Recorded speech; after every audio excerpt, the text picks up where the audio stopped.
Vitajte pri počúvaní audioknihy autorky Veroniky Polákovej Leové dobrodružstvá.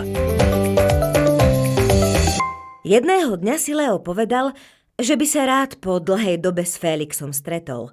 Dlho sa totiž nevideli. A keďže bol jeho najlepším kamarátom, rád by vedel, ako sa má, čo má nové, alebo či ho niečo netrápi. Rozhodol sa, že mu skúsi zatelefonovať a dohodnúť sa s ním na stretnutí.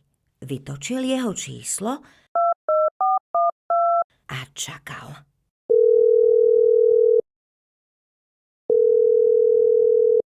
V telefóne sa ozval veselý hlas.